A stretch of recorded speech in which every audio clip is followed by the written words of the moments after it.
یہ بشارت ہے مومن کے لیے، خواہ وہ خود دیکھے یا کسی کے بارے میں اس کو دکھائی جائے۔ تو اگر کوئی متوفی شخص اسے اچھی حالت میں دیکھا ہے، اور شرط یہ کہ وہ صاحب عقیدہ ہو، تو یہ اچھی بشارت ہو سکتی ہے، کیونکہ اس قسم کی خواب کو ایک بشارت پر معمول کیا گیا ہے، تو یہ اچھی خبر ہو سکتی ہے، لیکن اسے ہم یقین یا جزم کے ساتھ نہیں کہہ سکتے کہ یہ شخص بخش دیا گیا ہے، جنت کا مستحق ہے، یہ نہیں کہہ سکتے، لیکن اس خواب کو ایک اچھے شگون کے طور پر پیش کیا جا سکتا ہے، اچھی تعبیر اس کی بیان کی جا سکتی ہے۔ جزاک اللہ خیر۔ جب تقدیر میں لکھا سب کچھ لکھا ہوا ہے تو خودکشی بھی تقدیر میں لکھی ہوئی ہے، خودکشی کرنے پر گناہ کیوں ہے؟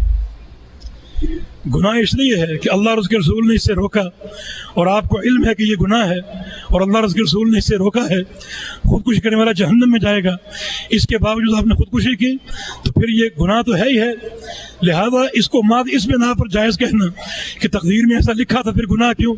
تو بھائی تقدیر میں اگر ایک شخص بے نمازی ہے تو اس کا بے نمازی گناہ میں لکھا ہوا ہے، تو پھر بے نمازی گناہ نہیں ہوگا کیا؟ نہیں، یہ تمام اعمال اطاعت ہوں یا معصیت ہوں، سب کا سب لکھا ہوا ہے، اور آپ ان کو جانتے ہیں، وہ آپ پر حجت قائم ہو چکی ہے۔ اطاعت کے امور میں اطاعت کیجیے، نافرمانی کے امور میں آپ ڈریے اللہ سے اور اس کو چھوڑیے، اور اللہ اور اس کے رسول کی اطاعت کیجیے تاکہ اللہ تعالیٰ آپ کے صحیح معاملہ کرے۔ جزاکم اللہ خیر۔ والدین اپنے بیٹے کا رشتہ جس جگہ کر رہے ہیں، لڑکی کے والدین دیندار نہیں ہیں، بیٹے کو والدین کا کہنا ماننا پڑے گا یا نہیں؟ قرآن و حدیث میں واضح۔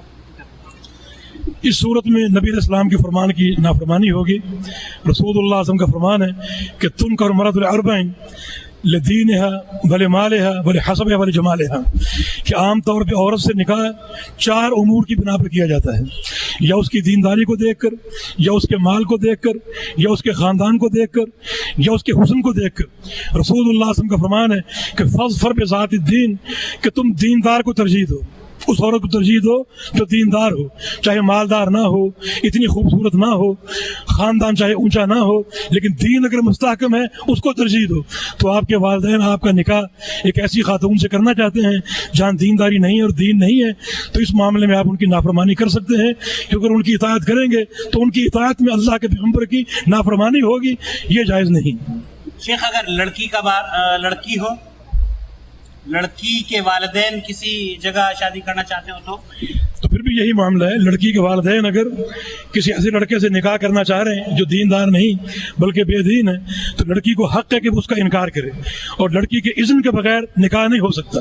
جس طرح باپ کی رائے ضروری ہے، بچی کا اذن بھی ضروری ہے، جب تک اس کا اذن نہیں ہوگا نکاح نہیں ہوگا۔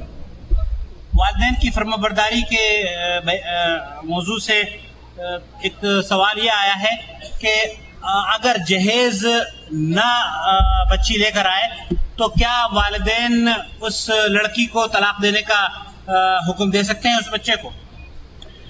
جہیز کی کوئی شرعی حیثیت نہیں ہے۔ جہیز کا مطالبہ کرنا، اصرار کرنا، جو لڑکی کو جہیز نہ لانے کی بنا پر مطلون کرنا اور اس کی تذلیل کرنا، یہ تمام کے تمام غیر شرعی امور ہیں۔ اس بنا پر والدین اگر لڑکے کو حکم دیتے ہیں کہ لڑکی کو طلاق دے دو تو لڑکا ان کی نافرمانی کرے، کیونکہ اس حکم کو ماننا اللہ اور اس کے رسول کی نافرمانی۔ تو حدیث واضح ہے کہ لا طاعۃ مخلوق فی معصیۃ الخالق، کہ جس چیز میں خالق کی نافرمانی ہو اس میں مخلوق کی اطاعت جائز نہیں ہے۔ اس معاملے میں لڑکا اپنے ماں باپ کی اطاعت نہ کرے، کیونکہ ان کا یہ حکم شریعت کے خلاف ہے۔ جزاک اللہ خیر۔ دین میں غلو کا معنی کیا ہے؟ غلو کا معنی کسی چیز کے بارے میں حد سے بڑھ جانا، کسی چیز کو اس کی حد سے بڑھا دینا، یا کسی چیز کے بارے میں اس کے مقررہ حد سے بڑھ جانا۔ تو اب ہر چیز کا ایک ضابطہ، ایک شرعی حد ہے، اس حد سے بڑھنا غلو ہے۔ ایک نیک آدمی، اس کی تعظیم کی ایک حد ہے، اگر آپ اس قدر تعظیم کریں کہ اس کی پوجا شروع کر دیں، یہ غلو ہے۔ تو کسی بھی چیز کے بارے میں اس کی مقررہ شرعی حد سے بڑھ جانا یا اس کو بڑھا دینا غلو کہلاتا ہے، جو کہ کبیرہ گناہوں میں سے۔ اللہ پاک کا فرمان ہے کہ لا تغلو فی دینکم، رسول اللہ صلی اللہ علیہ وسلم کا فرمان ہے ایاکم والغلو، کہ غلو سے بچو، کیونکہ تم سے پہلی قوموں کو غلو نے برباد کر دیا۔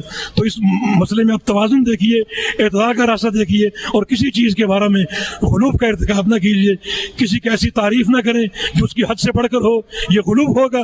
یعنی بہت سے اس کے ضابطے ہیں، تو کسی بھی چیز کو، کسی بھی شے کو، کسی بھی بات کو اس کی حد سے بڑھا دینا غلو ہے، جو کہ کبیرہ گناہ ہے اور بندے کے لیے مہلک ہے۔ جزاک اللہ خیر۔ آج اہل حدیث مختلف جماعتوں میں منقسم ہیں، کیا یہ اختلاف کہا جائے گا؟ یقیناً یہ اختلاف ہے، اور جو لوگ یہ جماعتیں بناتے ہیں وہ مجرم ہیں۔ کسی کی پارٹی آج بن رہی ہے، کسی کی 10 سال پہلے بنی، کسی کی 20 سال پہلے بنی، اہداف کتنے ہی مبارک کیوں نہ ہو، لیکن جماعت بنانا، تنظیم بنانا، یہ سب کے سب خلاف شرع ہے، کیونکہ اللہ رب العزت نے اس تنظیم سازی کو اور فرقہ بندی کو شرک سے ملایا ہے۔ لہذا جو افراد اس عمل کا ارتکاب کرتے ہیں یقیناً بہت بڑے مجرم ہیں، ان کو اللہ کا خوف کرنا چاہیے، اس عمل سے گریز کرنا چاہیے، اور حق یہ ہے کہ جو ایک نظم سلفیوں کا، اہل الحدیث کا پہلے سے موجود ہے، اس نظم کا حصہ بن کر کام کریں۔ اس میں خرابیاں ہیں تو اس کی اصلاح کریں، اصلاح کرنے میں آپ کامیاب ہو گئے تو آپ کو دوہرا اجر ملے گا، اور اگر آپ اس سے الگ ہو گئے تو گناہ ملے گا۔ الگ ہونے کے بعد آپ نے ایک جماعت بنا لی تو ڈبل گناہ ملے گا۔ تو آپ منہج کو سمجھنے کی کوشش کیجئے، اللہ تعالیٰ ہم سب کو ہدایت دے۔ جزاکم اللہ خیر۔ جہاد کے نام پر جو جماعتیں دہشت گردی پھیلا رہی ہیں، ان جماعتوں کے بارے میں کیا حکم ہے؟ بھائی یہ ضروری ہے کہ جہاد اور ارہاب، جہاد اور دہشت گردی کے فرق کو سمجھا جائے۔ جہاد کی اپنی حدود و قیود ہیں، ان پر چلا جائے۔ جہاد کا صرف ایک ہی معنی ہے، اور وہ یہ ہے کہ من قاتل لتکون کلمۃ اللہ العلیٰ فہو فی سبیل اللہ، کہ جو اس لیے قتال کرے کہ اللہ کی توحید غالب آ جائے۔ اللہ کی توحید میں رنگا ہوا ہے، اور اللہ کی توحید کا لبادہ اوڑے ہوئے ہے، اللہ کی توحید کو سمجھتا ہے، اللہ کی توحید کو لے کر چلتا ہے، اس کی اقامت کے لیے جہاد کرتا ہے، وہ اللہ کی راہ میں ہے، باقی تمام شیطان کی راہ میں۔ ہمارا جہاد صرف خون بہانے کا نام نہیں ہے۔ اگر صرف خون بہانے کا نام ہو تو جہاد میں اور کمیونسٹوں کے سرخ انقلاب میں کوئی فرق نہیں ہوگا۔ ہمارے جہاد میں توحید کی اساس ایک روح رواں کی حیثیت رکھتی ہے، پھر اس کی شروط ہے ایک امیر ہو، خطہ ارضی ہو، وہاں اللہ کی حدیں قائم ہوں، اللہ کو راضی کر کے اس شرعی امیر کی قیادت میں اللہ کی راہ میں جہاد کریں۔ ان قیود کے ساتھ اللہ کے دین کی سربلندی کے لیے جہاد کرنا شرعی مطلوب ہے۔ اللہ ہم کو اس کی توفیق عطا فرمائے۔ جزاکم اللہ خیر۔ علماء اکرام کی کمیٹی فتویٰ صادر فرماتی ہے، اس فتوے پر عمل کیا تقلید کہلائے گی؟ علماء کرام کی کمیٹی اگر یہ کہے کہ ہماری رائے یہ ہے، پھر ان کی بات مانو گے، یہ تقلید ہے۔ علماء کی کمیٹی اگر فتویٰ صادر کرے اللہ اور اس کے رسول کے فرامین کی دلیل کے ساتھ اور اس کی روشنی میں، تو پھر آپ اس کمیٹی کی پیروی نہیں کر رہے بلکہ اس فرمان کی پیروی کر رہے ہیں جو انہوں نے پیش کیا۔ یہ تقلید نہیں ہے۔ اگر وہ دلیل پیش نہیں کرتے، نہ کتاب اللہ سے نہ سنت رسول اللہ سے، بلکہ اپنی رائے پیش کرتے ہیں اور آپ اس کے پیروکار بن جائیں، تو یہ تقلید ہے۔ اور تقلید اس چیز کا نام بھی ہے کہ علماء کی رائے کو کتاب و سنت پر ترجیح دینا اور مقدم کرنا، جو کہ شرک ہے۔ اللہ ہم کو بچائے رکھے۔ موجودہ دور میں بیعت کس کے ہاتھ پر ممکن ہے؟ بیعت کا مستحق ولی امر کم از کم 3 کام وہ پوری توجہ سے کرتا ہو۔ نمبر 1، وہ اللہ کی حدیں قائم کرنے پر قادر ہو، چور کے ہاتھ کاٹ سکے، زانی کو سنسار کر سکے، شرابی کو کوڑے مار سکے۔ نمبر 2، وہ قہرن زکوٰۃ کا مال وصول کر سکے۔ اس کا معنی یہ کہ اس کو ایک خطہ ارضی ہو، وہ ایک زمین کا حاکم اور مالک ہوگا تو یہ کام کرے گا۔ اگر حاکم کوئی اور ہے تو آپ کوئی حد قائم نہیں کر سکتے، اور کوئی زکوٰۃ آپ قہرن وصول نہیں کر سکتے۔ لہذا ایک ولی امر ہو اور یہ سارے کام کرتا ہو اور فعلاً وہ جہاد کرتا ہو تو بیعت کا مستحق ہے۔ ہمارے دور میں جو بعض بیعتیں جاری ہیں، صوفیوں کی بیعتیں، بعض طرق کی بیعتیں، بیعت ارشاد، یہ تمام کی تمام بدعت ہیں، ان کا دین سے کوئی تعلق نہیں۔ جزاک اللہ خیر۔ نافرمان عمراء سربراہوں کی تکفیر آج کل عام مسئلہ ہے، آپ بحیثیت اہل حدیث عالم دین امت کو اس مسئلے پر کیا نصیحت فرمائیں گے؟